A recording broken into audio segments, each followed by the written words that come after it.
What's your initial reaction to this 2024 rule book that's going to allow men to essentially beat the crap out of women and call that sport? Yeah, my first reaction is I think it's a PR stunt. I think that they're just doing this because no one cares about USA Boxing anymore. Nobody's talking about USA Boxing. So they have to do something to get some publicity, because anybody in the right mind thinking that this is a good idea needs to seek help immediately. So this is disgusting. Biological men should have no place in women's sports. I mean, I can't imagine being a woman my whole life and having a fair playing field, competing against the other women. And then all of a sudden they just say, hey, we're going to let biological men come compete in our sports. So it's unethical, it's dangerous, and I don't want to see anybody get killed. So we need to reverse this, and we need to hold the line and not let this happen. Do you think it's going to take something like what you just mentioned, a severe injury, even a death, lifelong repercussions and injuries for women for something like this to actually change? You know, the number one thing that the boxing commissions and fighter commissions tell us is the one thing they care about is fighter safety. So how is this fighter safety letting biological men compete in women's sports? I mean, this is disgusting. Boxing is already a sport that when you sign up and you're a guy and you're fighting another guy, you know that there's implications of fatality. You sign a dotted line. Like in the UFC, we sign a little thing. There's a waiver that says, hey, this could end in fatality. So this is going against other men. Just imagine when you're putting a guy that's fulfilled with testosterone in his body fighting another woman. I mean, I don't want to have to see this come to a point where, you know, one of our daughters, one of our sisters, one of our mothers has to lose her life over reckless behavior, over irresponsible decisions from USA Boxing. So this needs to get reversed right away. And anybody standing up for this is just unethical, and it's disgusting. We are anxiously awaiting the now delayed Epstein pedo document dump, and it's been all but confirmed that old Billy Clinton made the list and made it around 50 times. So I think it's safe to assume that Hillary Clinton is not happy. Not because her husband is a philandering creep, she knows that, but because now she has to make another pit stop on her delusional comeback tour to get Bill's berries back in the basket. The devil works hard, but Hillary Clinton, she works harder. But even after these names are finally released, if they ever are, don't expect much to happen because pedos and predators protect each other, and sadly, that's not expected to change anytime soon. But speaking of desperately needed change, we are just 13 days away from the Iowa Republican presidential caucuses and 20 days away from the New Hampshire primary, and I think I speak for all of us when I say, if I see one more corny Nikki Haley Governor Sununu photo, I'm going to be physically ill. And I have a feeling Vivek Ramaswamy feels the same way, and he joins me in just a minute. But first, get your Dramamine ready because I'm about to play a clip of Nikki Haley. I mean, look, he knows how to do it. He's the coolest governor in the country for a reason. People love him and trust him because he gets it. He gets the fact that you got to touch those voters. You got to talk to them. You got to make sure that they get all their questions answered. He's going to help me do that. Question, is there anything more annoying than Nikki Haley? Answer, no. Here's another one. Is there anything more cringeworthy than New Hampshire Governor Chris Sununu incessantly tweeting out these photos of her along with the reasons he supports her?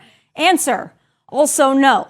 I mean, my God, are these endorsements or reject photos from an LL Bean outlet catalog? Hard to tell. But Sununu looks at Nikki the way Nikki looks at all the regions of the world she'd like to bomb. It's a weird twinkling glow, and it really gives me the creeps. But despite the fact that Nikki Haley is the Bud Light of the Republican primary pool, she is creeping up the polls, well, in New Hampshire at least. It's the curious case of Nikki Haley, and I want to get to the bottom of it. Never too late for your dreams to come true, ladies and gentlemen. And that remains the case for all of you out there who have not quite gotten your hands on a Stanley Cup. I'm not talking about the major trophy awarded in the NHL. No, I'm talking about the water bottles that go for $20 to $60 a pop that TikTok is calling emotional support water bottles. And actually, emotional support water bottles might even be putting it lightly because people are going nuts after these water bottles. You don't believe me? Watch this. Okay.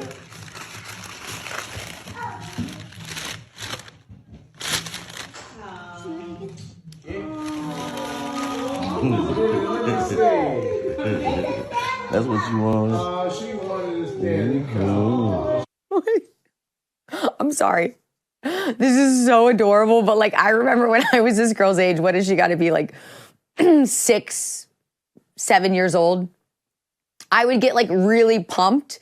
I mean, I can't remember what like would excite me back in the day. Maybe like a game of Pretty Pretty Princess, or like I would get like a makeup set. I'm not really sure what excited me at that age.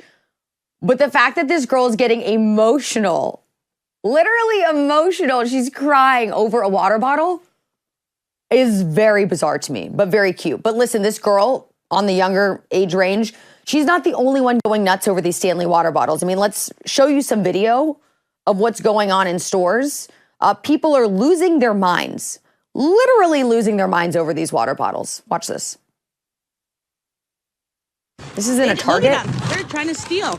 You guys, this is insane. Look at this stupid. Get him, get him. Stop him, stop him, stop him, stop him.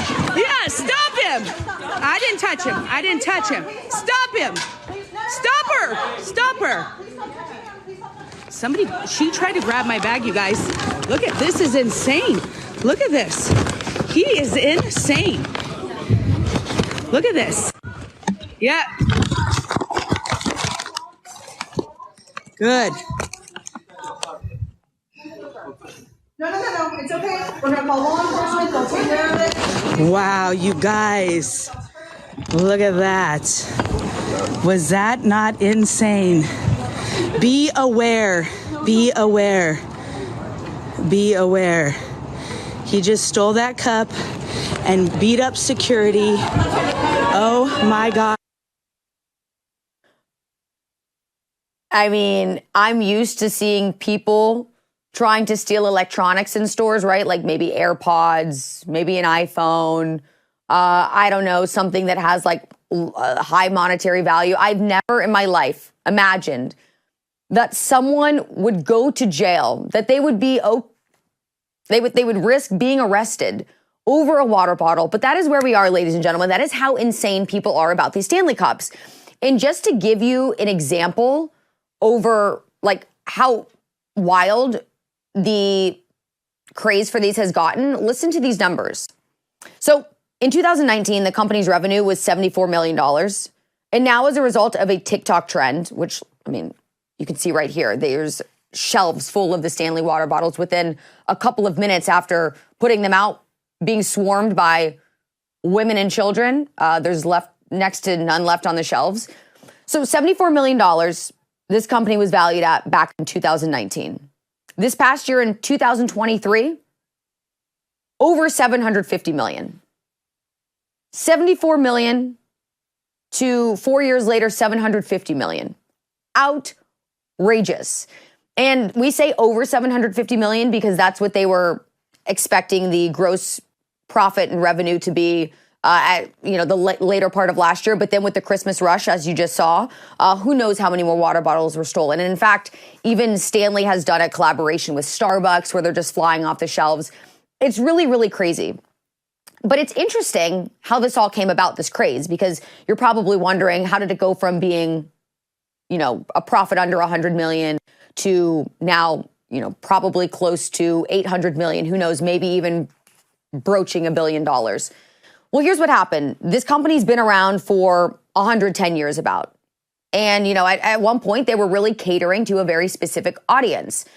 This was being touted towards outdoorsmen, blue-collar workers for their lunch boxes because they were thermoses that would keep your drink at a certain temperature, whether hot or cold. And you could use those for hours on end. So a very niche audience. Well, something happened a couple of years ago.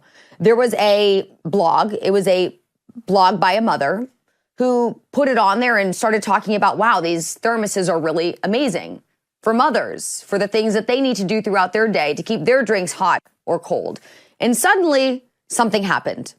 They got onto social media, people started posting about them, and next thing you know, they completely blew up. So now, instead of being catered to these construction and blue-collar workers, Stanley was reaching a whole new audience.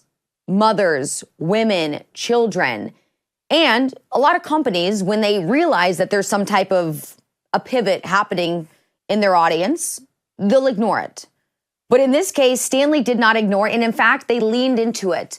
as much as they possibly could. So instead of having just these stereotypical army green water bottles that they typically were manufacturing, they decided to start making pastel colors, ones with different designs. Like I said, collaborations with places like Starbucks. They really leaned into this audience, and that is what's allowed them to make so much money. The president was the president of Harvard, making $900,000 a year. Claudine Gay got up in front of Congress and absolutely made a jackass of herself. She would not disavow anti-Semitism. Her arrogance protruded through the television screen and hit me in the face. Her stupidity did as well. Now, that's not a white person's problem. That's a Claudine Gay Harvard problem.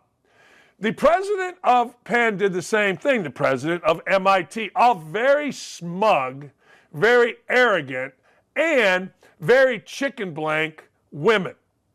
What did Penn do? They reacted quickly. They fired her.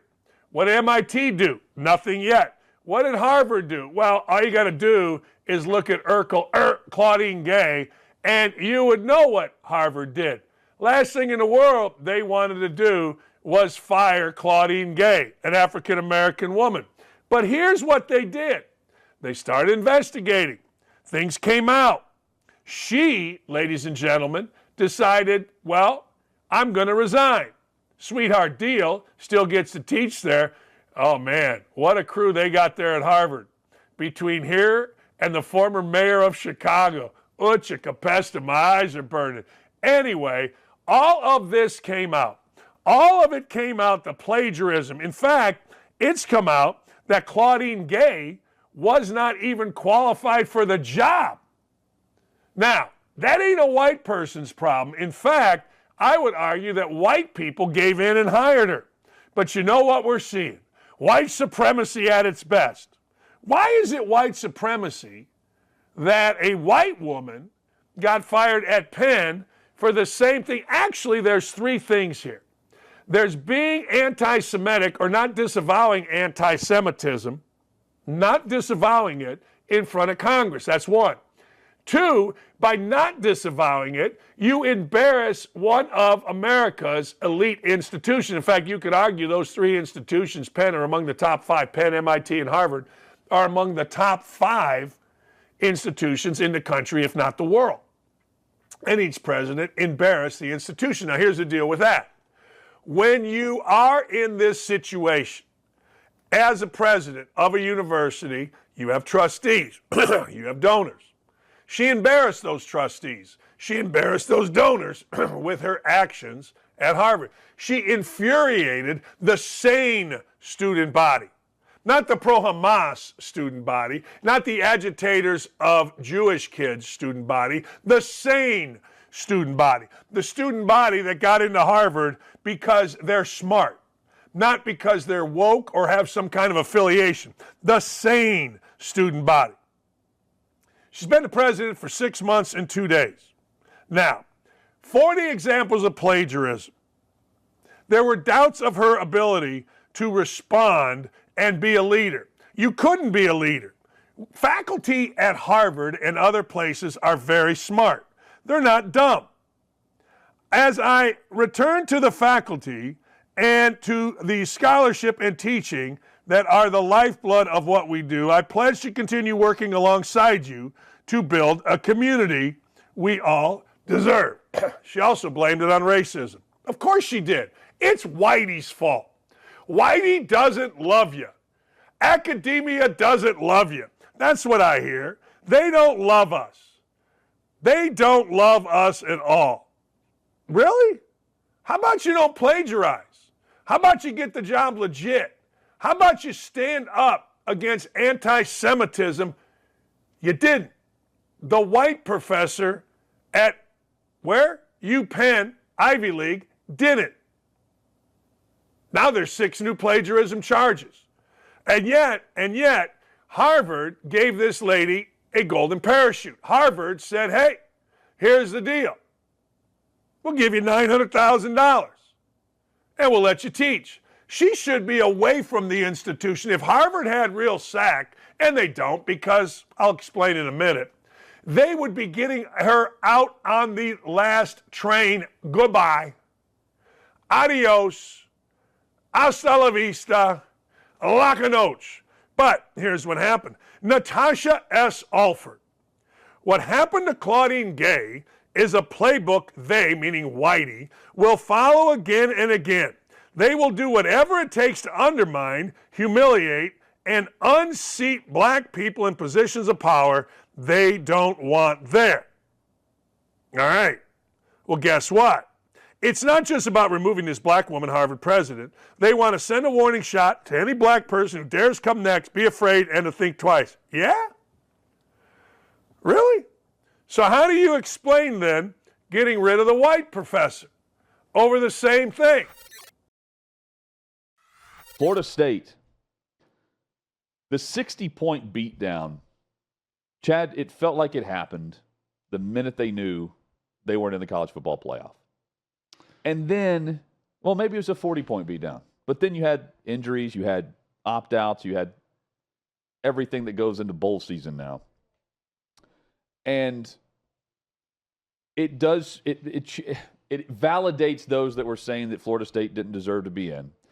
And those that say they did deserve to be in, Chad, it now says, well, got to give them a chance. Wait till the 12-team playoff, and then they'll prove it. I mean, I can't argue with the results of the college football playoff this year. I loved it in the semis.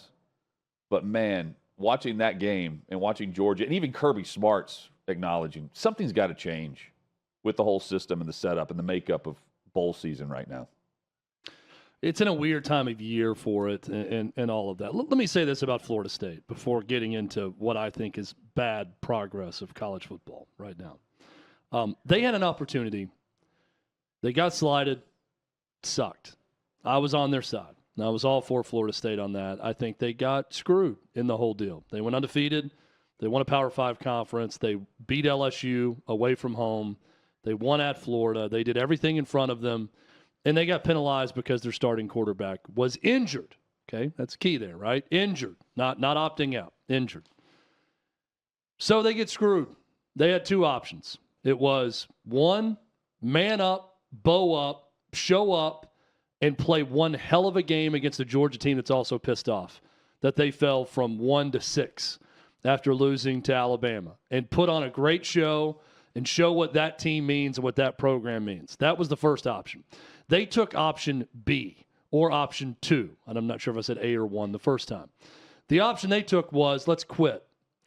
Let's get ready for the NFL draft. This system sucks. Let's show them by losing by 60. Let's show them by making America turn the television to the Arizona Bowl between Wyoming and Toledo because this game sucks so bad. Let's take our ball and let's go home.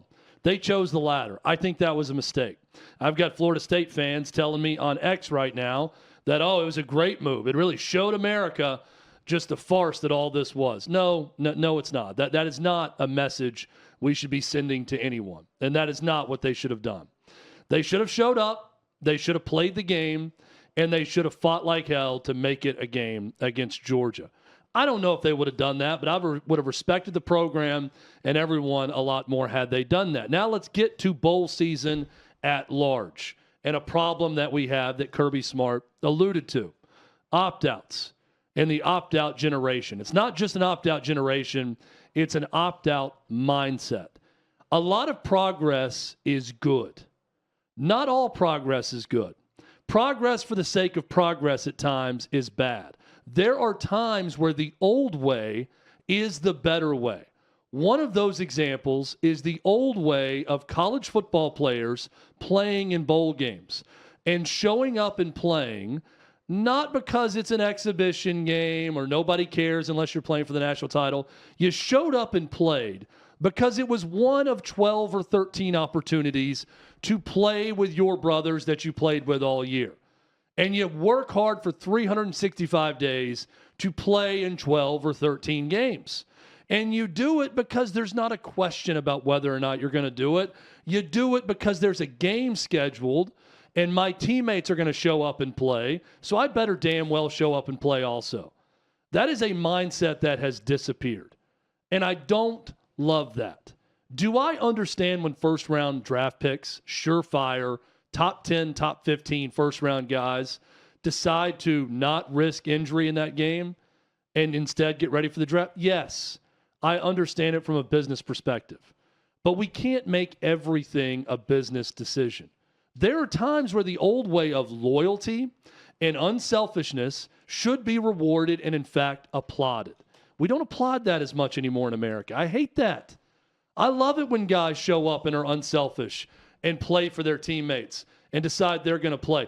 Instead of the Florida State mode, which was, let's all opt out and watch our third string get their ass kicked by Georgia and have to sit there and gut out a game where they're getting destroyed and they look like an FCS opponent against Georgia. I don't love that route. I heard this about Marvin Harrison Jr. Marvin Harrison Jr. wanted to play in the game, but his advisors told him he shouldn't. Okay, great. Marvin Harrison Jr. could have played if he wanted. We all understand why Marvin Harrison Jr. didn't play in that game. Do I understand why 4th, 5th round, 6th round, or undrafted guys opt out of games? No, I don't. I don't want to either, because that's bad progress. Well, so Donovan, I'm stunned that you don't remember that when we started doing the show at the beginning of this football season, I sent you an email. Maybe it went to your spam or straight to your trash, like most of my emails do to you, where I told you, hello, Mr. McNabb. Let me just start off by predicting that Washington and Michigan will play in the national championship game in January. And by the way, I'm happy to be on the 5 Spot podcast. You don't remember that email that I sent you? That might have been back with like MySpace or when we didn't have the internet. Man, so in 2024, in the 2024 season, this game would never happen. Right. Because Washington is leaving the Pac-12, soon to be the Pac-3, right, or whatever it is, and going to the Big Ten. So this game would never happen, which tells you how messed up potentially college football is. Right. It's like it as far as delineating, who's playing in the playoffs. There's the talk out there that regardless of what happens, if Michigan wins, they're going to have to vacate their championship because the NCAA is going to come down on Michigan and Jim Harbaugh. And I'm wondering, how does that work in the Michigan locker room? How does that work in the psyche of Michigan? I think what it does, it adds more fuel to the preparation. And I say that because, I mean, it's almost of like they have us versus the world, us versus everyone. And that's the mentality you really got to have. I mean, although on the outside people look at it and they may laugh because it's like, oh, well, Harbaugh started this. But that's really the mentality you have to have, because it seems like every step that they've made at this particular point, it's always been something negative on the outside. From the very beginning when Harbaugh was suspended to serving his time, they still won. Now the scandal with the cheating scandal or whatever it may have been, they prevailed that. They continued to win. To Harbaugh being suspended for the Ohio State game, the Penn State game, and I don't know if he sat out the Maryland game, but it was still, they prevailed and won that. To playing against Alabama, and that was a setup. And I say that I can laugh about it now, but when it happened, I thought about it from Georgia not being in the 4th spot, from being number 1 all year and to not being in the 4th spot, to Florida State winning and not being in that 2 to 3 range. And then also to move Texas up and to move Alabama up ahead of both Georgia and Florida State. And to set up the game with Michigan versus Alabama was all a setup. It was all a setup because it was like, oh, well, we know Nick Saban will knock him off. And that didn't happen. So now the conversation is starting to brew. It's starting to brew because if Michigan wins this, the NCAA is afraid that everyone is going to start griping about, oh, well, how can they, win, and the asterisk and all of this, and that they cheated their way to the championship, when in actuality they really didn't, because the NCAA didn't find anything, or it didn't come out as far as what it was. So everyone did their due diligence, and then it all died out because it was almost a wait and see. And we're at the wait and see moment where if Michigan wins, then the NCAA comes back. But if Michigan loses, there won't be any talk about anything that happened this year.